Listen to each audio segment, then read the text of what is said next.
Hey, what's going on, guys? Archer and Mark here, back with another Star Wars action figure review. And today I got something. This is not from the Vintage Collection or Clone Wars or anything like that. I guess you can call it Vintage Collection. It's in that vintage, realistic style. But anyway, I got this Clone Trooper off eBay loose. And this is from the Star Wars Attack of the Clones Blu-Ray Commemorative set. And I really liked seeing the set when it was first in stores, and this was the only figure that interested me from that set. So I didn't want to buy the whole set. So I did manage, just kind of searching around, I found this figure loose, and I think it looks really cool. There are some faults, but we'll get on with that. Like I said, I got this loose, so there's no packaging to show you, so I can just get straight into the figure itself. Now you can see there's a lot of detail, a lot of like weathering, dirt, scratching, battle scars and whatnot on his armor. So you can see it's all kind of brownish and muckish all over. So I'm going to give you, that's the highlight of this figure. That's why I wanted to pick this up. So we'll go, you can see all the sort of paint apps that are meant to look like dirt and mud all caked on his shins and thighs and boots. And on the back here you have all kinds of like scratches and like battle wear and just really nice, great detail all around. See on the shoulders, elbows, just really nice, really nice. The one thing that's a little weird, I don't know if the camera will pick this up, the arms, and well, on the arms, it's very white. Like I said, you do have all the battle damage, but it's very white. There's no kind of dirt, but there is dirt on the chest, and the legs and the thighs, which is a little weird. It makes it sort of stand out a little bit. And then what really stands out, which is kind of a downer, is the helmet. You look at the helmet, it's clean. It's really white. It's very clean. There's no paint apps on there. There's no weathering done on the helmet at all. And it just looks a little weird. Makes the helmet kind of stand out, and not in a good way. In fact, and it is a removable helmet. I'll show you the head sculpt in a while. Let me give you a close-up of this helmet, and you can see. It's just clean white clone helmet. It's made of like a kind of a squishy, very flexible. So it fits over the helmet, the figure's head really nicely. It's not too oversized, a good size.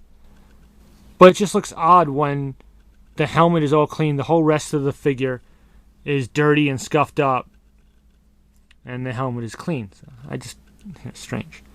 So now here we have the head sculpt. Just typical kind of clone trooper head sculpt. We've seen this on various other figures, but it looks good.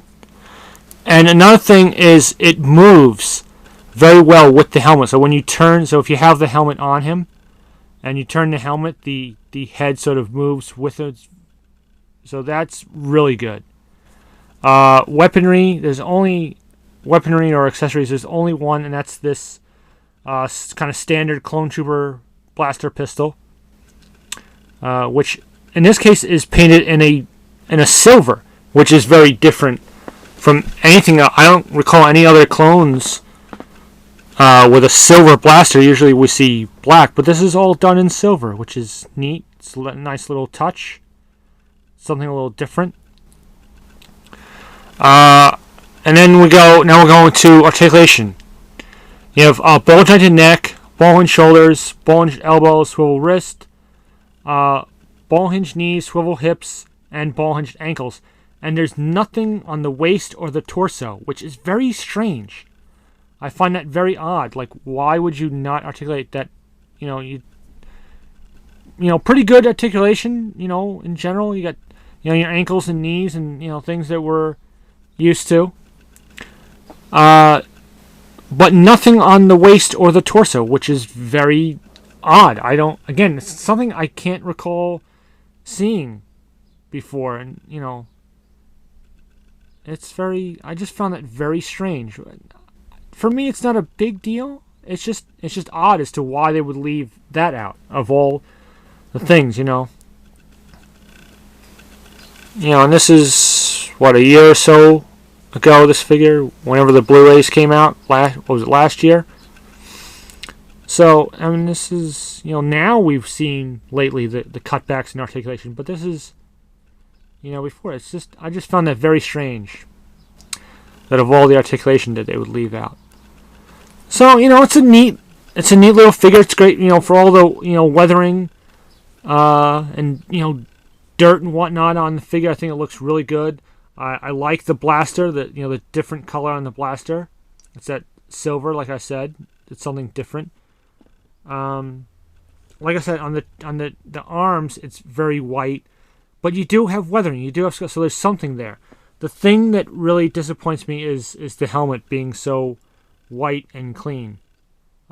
Something at all would have been nice. It just kind of makes it, like I said, it makes the helmet stand out, and not in a good way.